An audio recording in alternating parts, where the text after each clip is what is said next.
travers le monde, 50 milliards de caméras nous observent. Dans les rues, au travail, à la maison. Elles capturent parfois des images exceptionnelles. C'est à se demander ce qui se passe. Vous avez vu ça? Des experts analysent ces événements inhabituels. Quelle explosion! Ça n'a aucun sens. Il doit forcément y avoir une explication. Mais alors, qu'est-ce que c'est? Dans cet épisode, ces étranges lumières dans l'Arctique. Nous indique-t-elle un laboratoire secret nazi? Himmler avait envoyé des équipes rechercher le marteau de Thor qu'il considérait comme l'arme suprême. Ces lumières étranges pourraient-elles être une technologie nazie oubliée et retrouvée par les Russes? Quelque chose à voler? Changement de décor. Passons au thème du poltergeist. Ça ressemble à un cri de détresse pour attirer notre attention. On croirait que cet endroit est hanté. Et Il vient vers nous. Est-ce que l'arbre bouge? les arbres attaquent. Un arbre ne se déplace pas comme ça. Des phénomènes étranges. C'est pas vrai. Des mystères ont été filmés. C'est hallucinant. Que cachent ces étranges vidéos?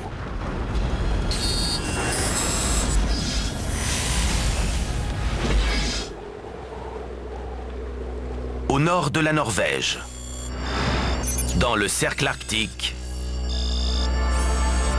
le 6 avril 2019, un homme filme l'horizon nocturne.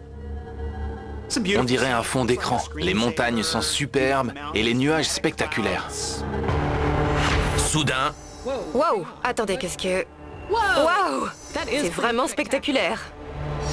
un objet semble tomber du ciel, puis exploser, déclenchant une réaction en chaîne haute en couleurs. On voit une série de points, comme des gouttes, qui laissent des traînées derrière eux dans la couche supérieure de l'atmosphère. Et le phénomène se reproduit. On ne voit plus que des traînées. Je ne comprends pas ce qui se passe. La provenance de ces traces, d'apparence extraterrestre, n'est pas établie, mais elles restent suspendues dans les airs. C'est de la folie. Ça fait des années que j'observe le ciel et je peux dire que je n'ai jamais rien vu de tel. On se demande forcément qui ou quoi crée ce spectacle lumineux dans le ciel.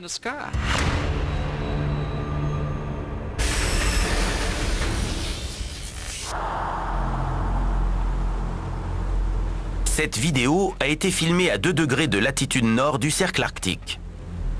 Au-delà de cette ligne, le soleil ne se couche pas au solstice d'été et ne se lève pas au solstice d'hiver. Ici, le ciel est souvent étrange, mais pas à ce point.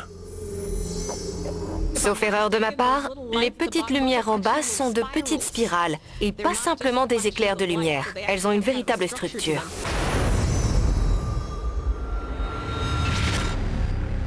La journaliste Amy Shira Teitel découvre que la zone est proche d'une récente découverte archéologique majeure.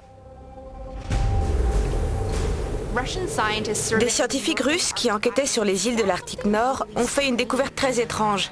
Ils ont trouvé ce qui semble être un ancien bunker. Et à l'intérieur, des objets tels que des documents, des chaussures, des bonbonnes de gaz. Chacun des objets portait l'insigne nazi. Les scientifiques russes ont réalisé qu'ils avaient trouvé une base polaire nazie datant de la Seconde Guerre mondiale, celle qu'on appelle le Schatzgräber, le chercheur de trésors. Le Schatzgräber a été construit sur l'île d'Alexandra, à seulement 1000 km du pôle Nord. Le Schatzgräber a toujours été un mystère. Tout le monde en avait entendu parler, mais personne n'avait jamais trouvé de preuves physiques de son existence jusqu'à maintenant. Reste à savoir à quoi servait-il.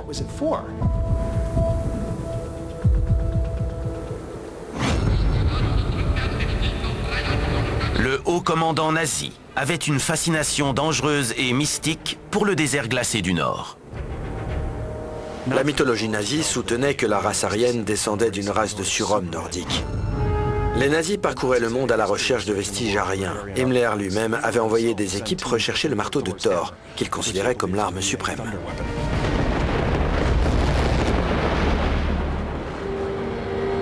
Les terres situées au-dessus du cercle arctique sont 50% plus grandes que le territoire des États-Unis et abritent une population d'une personne par kilomètre carré. Hitler voyait le cercle arctique comme une future utopie raciale. Et plus concrètement, comme une position stratégique d'où il pourrait semer la terreur sur les terres du Sud.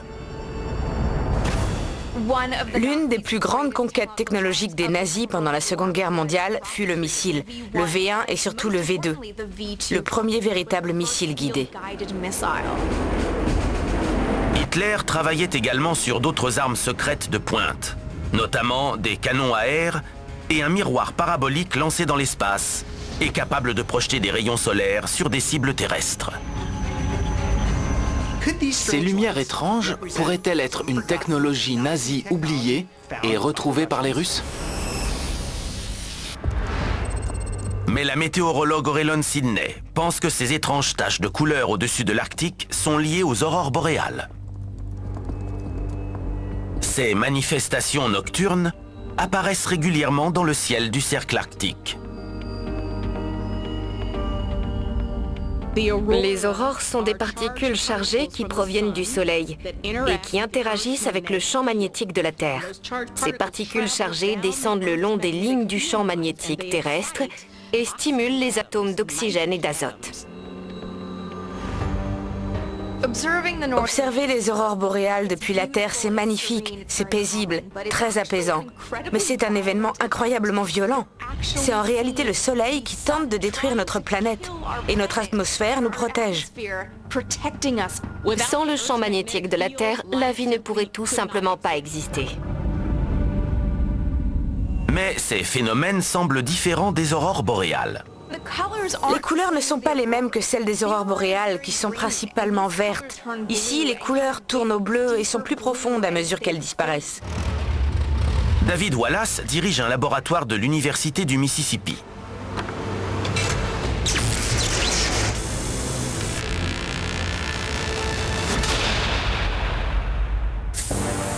Il veut déterminer si les couleurs aperçues sur la vidéo pourraient provenir des aurores boréales. L'atmosphère est composée de différents gaz. L'oxygène, l'azote, l'argon et l'hélium. Ces gaz vont émettre des couleurs différentes lorsqu'ils sont exposés à un champ électromagnétique. La lumière verte des aurores boréales est créée par des particules chargées du Soleil qui frappent les atomes d'oxygène. On va essayer avec de l'argon pour voir si on obtient une couleur différente. L'argon est le troisième gaz le plus répandu dans l'atmosphère terrestre. Pour simuler l'effet des aurores, Wallace et son équipe vont le faire passer à travers un récipient en plexiglas contenant un champ électrique. 40 à 50 000 volts sont largement suffisants pour tuer un humain rapidement.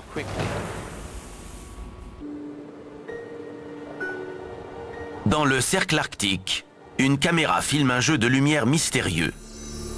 Les aurores boréales semblent dérailler. David Wallace a mis en place une expérience pour déterminer si les processus qui produisent ce phénomène peuvent générer les couleurs vues dans la vidéo. Bien. Prêt pour l'expérience. Envoie la décharge. Monte à 70 000 volts. Maintenant, éteins les lumières. C'est magnifique. On voit l'argon circuler dans les tubes et le champ électrique autour. L'argon affiche une belle lueur bleue. Ça illustre parfaitement ce que nous voyons dans la vidéo. Bien, tu peux rallumer les lumières. L'expérience de David Wallace prouve qu'un champ électromagnétique comme celui de la Terre peut créer des couleurs similaires à celles des spirales observées lors de ce phénomène étrange. Des particules chargées tombent dans l'atmosphère et interagissent avec les gaz présents, ce qui crée des couleurs différentes. Mais ça n'explique pas pourquoi les gaz prennent ces formes bizarres. Et Wallace craint qu'il s'agisse d'un problème au niveau du bouclier magnétique protecteur de notre planète. Peut-être que le champ magnétique de la Terre est en train de se fragiliser, ce qui créerait des zones de concentration comme celle observée dans la vidéo. Les scientifiques de l'Agence spatiale européenne ont découvert que le champ magnétique de la Terre s'était affaibli à l'échelle mondiale de 9% au cours des 200 dernières années. Cela pourrait signifier qu'un événement géologique majeur est sur le point de se produire. La plupart des gens ne le savent pas, mais en moyenne, le champ magnétique de la Terre s'inverse tous les 200 000 ans environ. Et on est en retard. Lors d'une inversion des pôles, les pôles magnétiques nord et sud échangent leur place. Le bouclier protecteur de la Terre peut perdre 90% de sa force pendant des milliers d'années. Et si notre champ magnétique s'inverse, nous serons exposés aux dommages causés par les particules solaires et nous allons devoir y faire face plus tôt que prévu.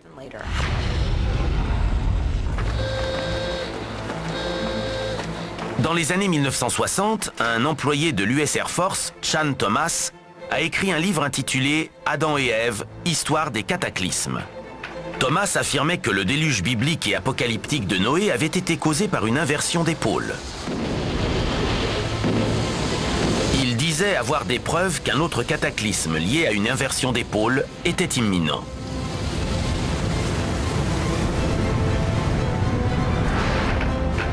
Mais le livre a immédiatement été classé secret par la CIA.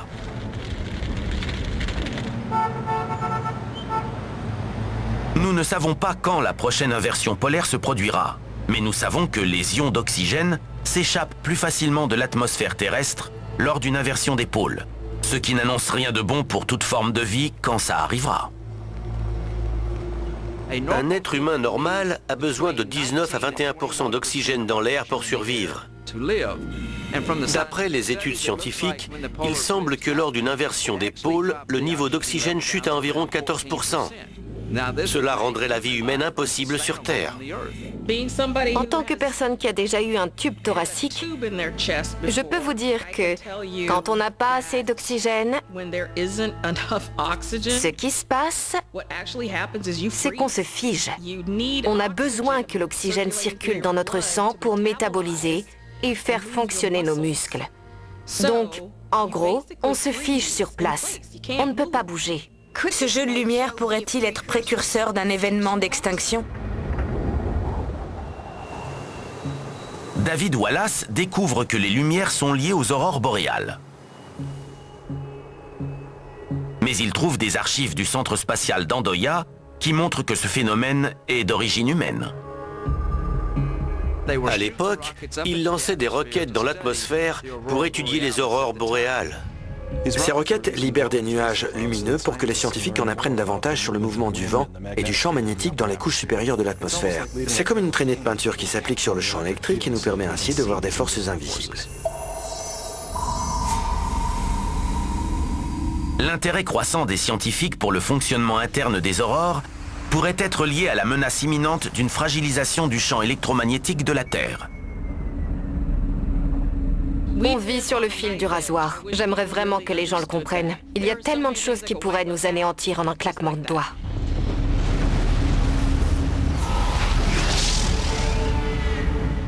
J'ai été témoin d'un accident mortel. J'aurais aimé ça crier, j'aurais aimé ça dire quelque chose. Les enquêteurs l'avaient déjà jugé coupable sans même savoir. Tragédie involontaire, vendredi 20h, à Canal D. À présent, Buckinghamshire, au sud-est de l'Angleterre. Le 14 mai 2021 à 11h29. C'est un matin calme et ensoleillé dans ce quartier résidentiel. À l'intérieur d'une maison, la caméra de sécurité d'un couple filme la cuisine. Quand, tout doucement... Wow, ce tiroir vient de s'ouvrir.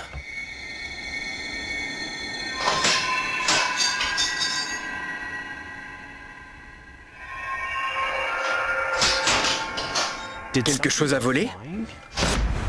Des couverts s'échappent du tiroir comme s'ils étaient lancés par une main invisible. Qu'est-ce qui vient de se passer? C'est très bizarre. Un ustensile jaillit du tiroir et frappe la fenêtre. et un autre vole dans une autre direction. C'est une cuillère, un couteau ou une fourchette qui vole à l'horizontale. Il traverse la pièce et frappe le plan de travail de l'autre côté de la pièce. Puis une force invisible semble se déplacer dans la cuisine. C'est étrange. Le tiroir s'ouvre, les couverts jaillissent hors du tiroir et la porte se ferme toute seule. Il y a quelque chose dans cette pièce. À Buckinghamshire, en Angleterre, un propriétaire filme ce qui semble être un violent poltergeist qui tire des ustensiles de son tiroir de cuisine.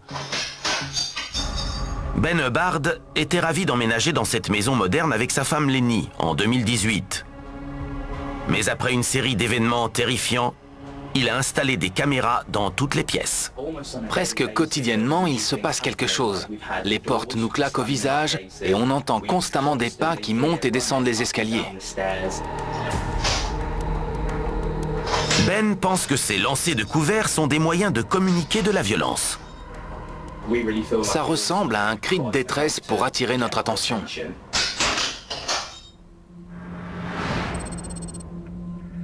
Les experts restent perplexes devant cette vidéo dans laquelle apparaîtrait un poltergeist. Ces esprits invisibles et violents sont connus pour avoir hanté les maisons depuis au moins 2000 ans.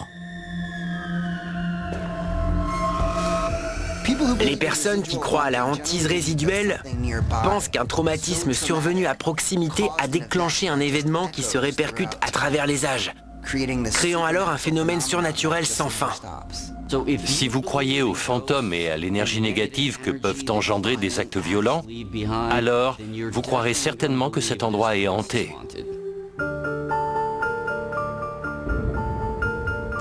L'ingénieur Nick Householder explore les recherches d'un fonctionnaire britannique qui voulait comprendre ces apparitions violentes dans les maisons. Dans les années 1950, Guy William Lambert, un citoyen britannique, s'interrogeait sur les signalements de plus en plus fréquents de poltergeist. Il s'est alors mis à chercher une explication rationnelle à ces apparitions. Après avoir étudié plus de 50 cas paranormaux, Lambert soupçonne que la réponse soit cachée sous terre. Selon lui, les rivières souterraines et leurs turbulences causent des dommages structurels sous les maisons. Et les cartes montrent qu'à proximité, il y a une rivière bien spécifique, connectée à des choses étranges. Cette rivière souterraine est reliée à un endroit appelé les grottes de Hellfire. En 1748, un certain Sir Francis Dashwood de West Wycombe a fait agrandir des grottes souterraines pour en faire un espace de réunion du célèbre club du Hellfire. Ce club regroupait des membres de la noblesse, des aristocrates, qui se livraient, selon certains, à des rituels païens. Les grottes de Hellfire mènent à une rivière souterraine appelée la Styx, du même nom que le fleuve qui sépare le monde des vivants de celui des morts dans la mythologie grecque. On dit qu'une servante assassinée hante les couloirs étroits de la grotte. Des rapports disent que ces caves sont hantées, mais ce sont peut-être simplement les vibrations des rivières souterraines qui causent les bruits et les phénomènes que les gens observent. Serait-il possible qu'une rivière coule sous la maison de ce couple et qu'elle soit responsable de ce que l'on voit? Mais l'historienne Kenya Davis Hayes doute qu'une rivière souterraine puisse être la cause de l'activité observée sur ces images. Une rivière souterraine pourrait certainement causer des vibrations dans une maison. Elle pourrait même ouvrir un tiroir. Mais ça n'explique pas pourquoi les couverts volent à travers la pièce.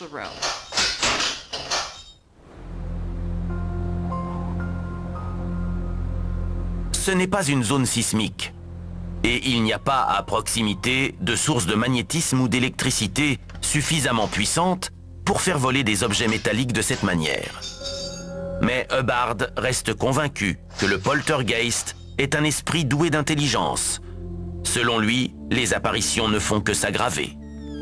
On pense que la cause de ces phénomènes pourrait être la frustration de notre poltergeist, ce qui expliquerait ces réactions explosives, comme lancer des couteaux et des ciseaux à travers la pièce. Malgré ma longue expérience, mes études et mes recherches, il m'arrive encore d'être parfois étonné par certains cas. Vivre dans une maison où des phénomènes se produisent en permanence, c'est déstabilisant, et le mot est faible. Seulement en 2023, 10 330 véhicules ont été volés au Québec. Mets ça sur le parc, s'il te plaît, parce qu'il est saisi. Un huissier et son équipe tentent d'enrayer ce fléau. Traqueur de chars, vendredi 20h30, à Canal D.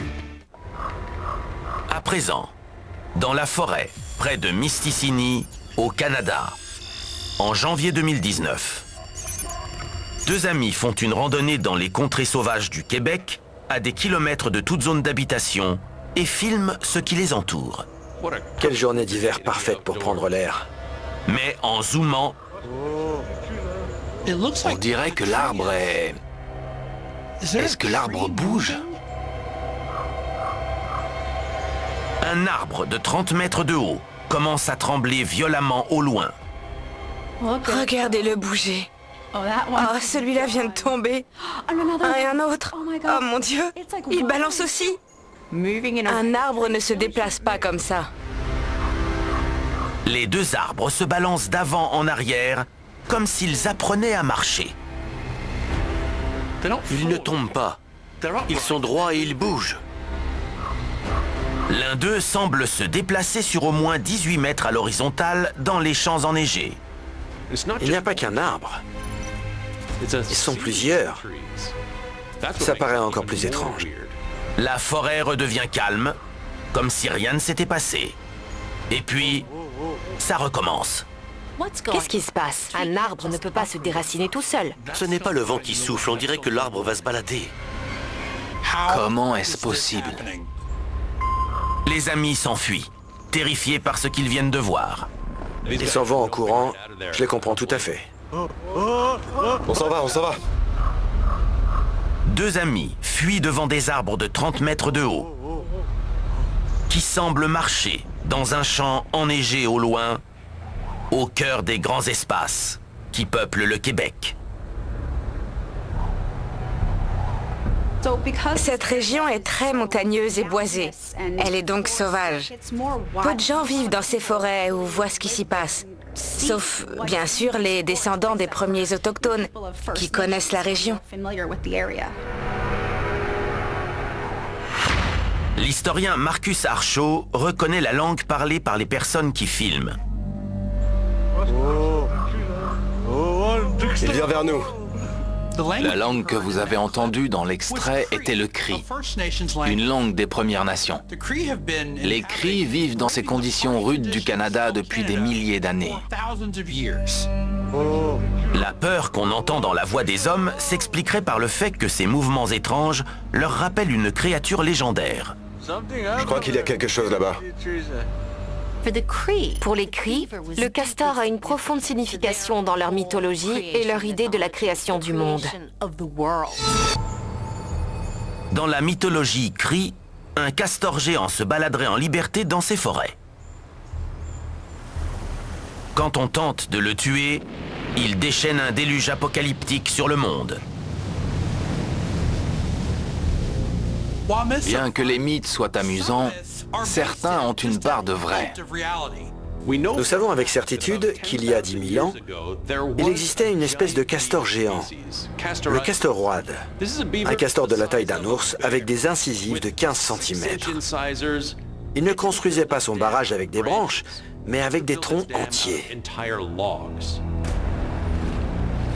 Ce gigantesque castor roide pesait près de 100 kilos.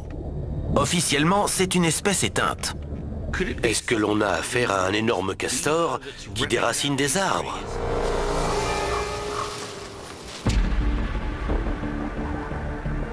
Aussi impossible que cela paraisse, il a été découvert récemment d'immenses mégastructures dans cette zone sauvage qui ne sont pas l'œuvre des humains.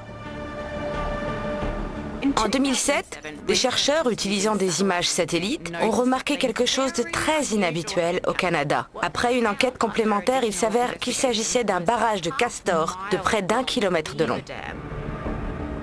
Il mesure près de 850 mètres de long, soit 2 fois la taille du barrage Hoover. Un barrage de cette taille est forcément là depuis des décennies. Mais en raison du caractère rural et reculé de la région, personne ne l'avait remarqué jusqu'à présent. Qu'est-ce que ces zones rurales cachent que nous n'avons pas encore découvert? Un castor de 2,40 m serait un adversaire plus dangereux qu'un ours. Les gens pensent que les castors sont mignons et affectueux, mais leurs incisives de devant poussent en continu.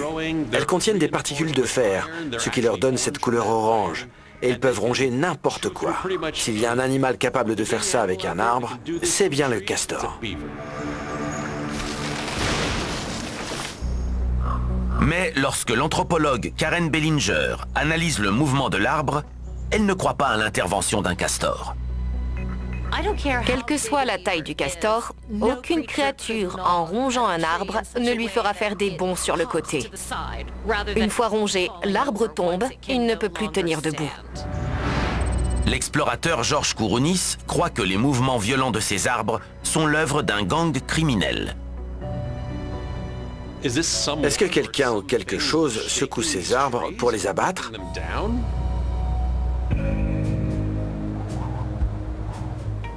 Les prix du bois au Canada ont grimpé en flèche.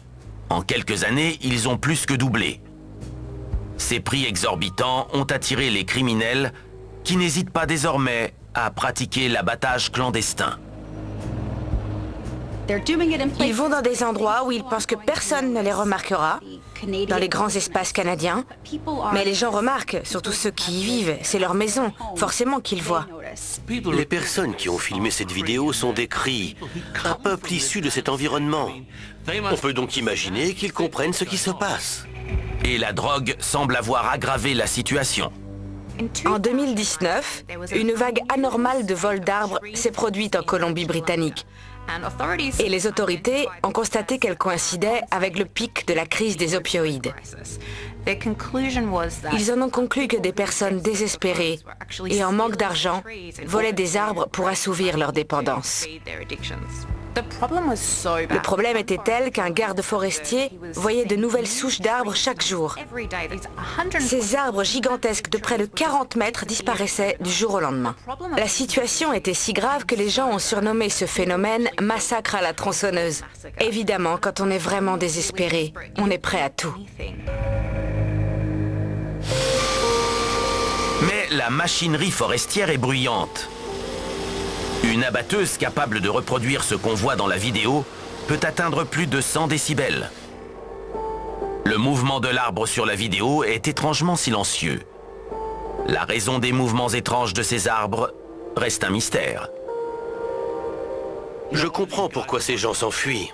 On dirait qu'ils ont eu peur et ont cherché à s'enfuir rapidement après être tombés sur quelque chose qu'ils auraient préféré ne pas voir. Je n'ose pas imaginer ce qui aurait pu arriver dans une région aussi reculée. Ça relève, ça prend de l'adaptation.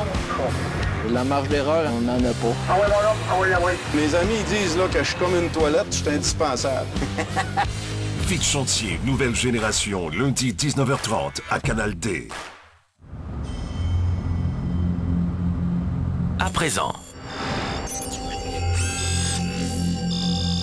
Shivpuri, Inde centrale, 1er août 2019. Un homme marche pieds nus le long d'un chemin de terre.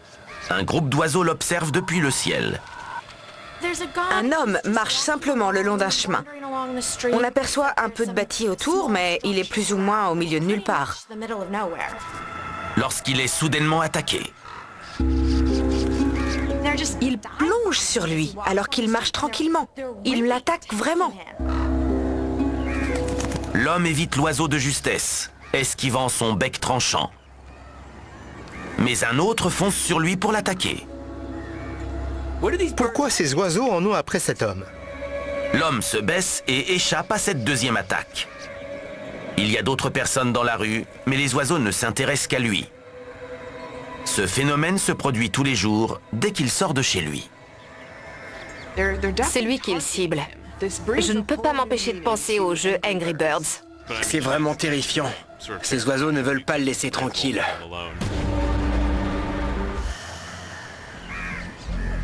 En Inde, un homme est attaqué sans ménagement par un groupe d'oiseaux qui semble lui en vouloir personnellement.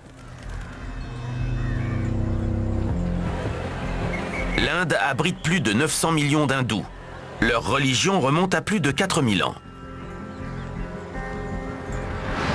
Selon le biologiste Roland Keyes, les attaques d'animaux peuvent être liées à une croyance hindoue selon laquelle l'âme se réincarnerait dans une autre créature après la mort. Et parfois, se vengerait. En Inde, la croyance en la réincarnation est largement répandue, tout comme celle du bon et du mauvais karma. Selon la réincarnation, on peut être réincarné en tant qu'humain ou en tant qu'animal. Ce que vous semez dans cette vie, vous le récolterez dans la prochaine. Si on suit cette logique, cet homme ferait bien de penser à sa vie et aux personnes qu'il aurait pu offenser. Mais la biologiste Kelly Price pense que l'espèce de l'oiseau est un point de départ important. On sait que les corbeaux sont en réalité très intelligents. Après les humains et les primates, les corbeaux sont les animaux les plus intelligents de la planète. On sait que les corbeaux utilisent des outils pour résoudre des énigmes, qu'ils utilisent des gestes pour communiquer entre eux, et qu'ils jettent même leur nourriture ou leur proie sur la route et attendent que les voitures les écrasent pour pouvoir les décortiquer. Ce sont des charognards. Partout dans le monde, ils vivent proches de l'homme et on commence à comprendre qu'ils sont en réalité très attentifs à nos comportements. Une étude menée en 2011 par l'Université de Washington a révélé que les corbeaux peuvent reconnaître les visages humains et attaquer ceux qu'ils n'apprécient pas. Des chercheurs ont mis au point une expérience ingénieuse lors de laquelle ils portaient des masques de personnages célèbres, de présidents par exemple. Le corbeau associait un visage spécifique, par exemple celui de Ronald Reagan ou de Richard Nixon, à quelqu'un qui dérangeait son nid. Un an plus tard, sans avoir jamais exposé ce masque entre-temps devant les corbeaux, les chercheurs sont revenus et les corbeaux se sont instantanément mis en état d'alerte et ont attaqué celui qui portait le masque. Ces recherches ont montré que les corbeaux peuvent reconnaître les visages humains et s'en souvenir pendant longtemps. Les chercheurs ont été approchés par l'armée américaine pour voir s'il était possible d'entraîner des corbeaux à reconnaître le visage d'Oussama Ben Laden et les envoyer là-bas pour tenter de trouver où il se cachait. Les corbeaux peuvent vivre jusqu'à 15 ans et n'oublient jamais leurs ennemis humains. La scientifique Liberty Vittert confirme que l'homme en question s'appelle Shiva et qu'il serait la victime d'un tragique malentendu interspécifique. Il y a quelques années, Shiva a tenté de sauver un bébé corbeau coincé dans un filet. Malheureusement, le bébé est mort dans ses mains. Il est tout à fait possible que ces corbeaux pensent qu'il a tué leur bébé et qu'il ne l'ait jamais pardonné. Il dit que les corbeaux adultes se vengent de lui depuis. Chaque fois qu'il sort de chez lui, il est attaqué. Ça dure depuis 3 ans maintenant. Il doit désormais prendre un bâton pour les repousser, sinon il plonge sur lui et lui donne des coups de bec. Et d'ailleurs, ils l'ont déjà blessé. Cette bande d'oiseaux semble déterminée à blesser Shiva, bien qu'il affirme n'avoir rien fait de mal. Est-ce vraiment impossible de rétablir la paix? Combien de temps devra-t-il vivre ainsi? C'est remarquable de réaliser que ces corbeaux peuvent reconnaître les individus et se souvenir de leur comportement. Il se peut qu'ils nous connaissent tous, et nous n'en avons même pas conscience. Attache ta calotte avec de la broche. On décolle! Pour moi qui mange le pire! On l'avait pas vu venir, celle-là. Un bon petit monsieur! Vous êtes en état d'arrestation? Les samedis humour, 20h, à Canal D. À présent, Aktao, Kazakhstan, 7 novembre 2021. Sur un grand axe routier, une caméra de vidéosurveillance filme la circulation de nuit. On dirait une nuit ordinaire. Des voitures circulent dans la rue, il ne se passe pas grand-chose. C'est alors que... Aïe! Une énorme explosion secoue la rue. Que se passe-t-il? Et ce n'est pas une explosion ordinaire. Cette fumée jaune est très angoissante, elle n'a pas l'air normale du tout. Ça s'est passé très rapidement et de manière extrêmement violente. Le nuage toxique poursuit son expansion et enveloppe la rue d'une fumée suffocante. Une explosion d'une telle envergure, avec une fumée jaune qui s'en échappe, c'est le type d'explosion qui peut détruire non seulement des biens, mais aussi tuer beaucoup de monde. Si je voyais cette fumée venir vers moi, je m'enfuirais immédiatement.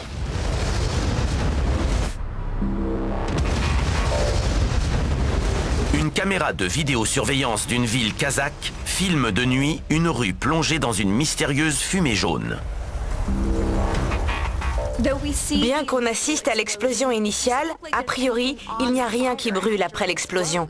Il reste simplement cet énorme nuage de gaz toxique qui paraît épais et engendré par ce qui vient de se produire.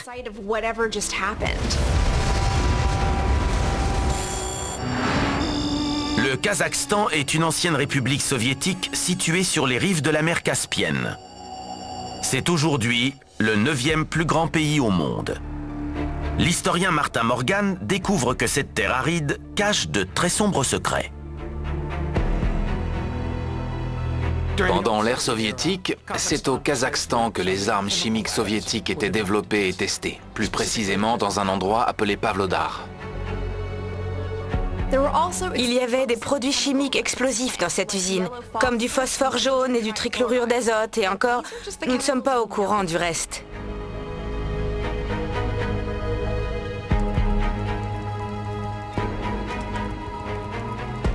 La scientifique Liberty Wittert pense que cette fumée jaune est due au salpêtre, qu'on appelle aussi nitrate de potassium. Le nitrate de potassium est l'un des principaux composants de la poudre à canon, l'ancêtre de tous les explosifs. Sous sa forme la plus pure, il brûle violet. Mais quand il est fabriqué à moindre coût et qu'on y ajoute du sel, il brûle jaune. Les chefs de guerre indiens utilisaient le nitrate de potassium comme arme au IIIe siècle avant Jésus-Christ pour envelopper le champ de bataille de fumée toxique. Plus tard, les soldats américains l'extraient des grottes de la chaîne des Appalaches et l'utilisent pour attaquer les Britanniques. Aujourd'hui, il est massivement employé par les armées du monde entier. Le stockage de grandes quantités de nitrate de potassium est délicat. Parce que s'il n'est pas stocké correctement, il peut exploser. En 2015, une entreprise chinoise a découvert ce qui arrivait quand on stockait mal 500 tonnes de nitrate de potassium. Ce n'était pas beau à voir. L'explosion au port de Tianjin a tué plus de 170 personnes. Si on se dirige vers un autre Tianjin, il faut se préparer au pire. L'explosion de 2015 a presque entièrement détruit le port, mais n'a pas créé de nuages jaunes. Kenya Davis Hayes pense que la couleur fluo vient d'ailleurs. On pourrait imaginer que la fumée n'était pas jaune, que c'était peut-être simplement la lumière des réverbères qui lui a donné cette teinte jaune. Cette explosion se produit la nuit. Et la rue, la Seine, est baignée dans la lumière des réverbères, qui produisent une teinte jaunâtre. Ce nuage jaune dont on se méfie beaucoup n'est peut-être même pas toxique. Mais il peut rester incroyablement destructeur. La journaliste Linda Rodriguez-McRobbie étudie les cartes de la zone et découvre que le bâtiment au cœur de l'explosion était un café sur 2 étages. Cette explosion s'est produite dans un café. Et les cafés cuisinent souvent avec des combustibles. Qu'il s'agisse de gaz propane ou de kérosène, l'un des deux est potentiellement explosif. Les Kazakhs adorent les aliments frits. Du plat ordinaire comme le shelpek, un pain frit, aux spécialités de niche comme le mie palao, la cervelle de mouton. Or, la cervelle contient une grande quantité de graisse inflammable. Il suffit d'une toute petite étincelle pour provoquer les dégâts qu'on a observés au Kazakhstan. Et ce ne sont pas seulement les cuisines kazakhs qui sont en danger. La moitié des incendies domestiques aux États-Unis démarrent dans la cuisine. Et l'Association nationale de protection contre les incendies met en garde contre les feux de graisse et d'huile. Ils sont très courants, mais très mortels. Une simple étincelle peut provoquer le type de dégâts qu'on voit sur les images.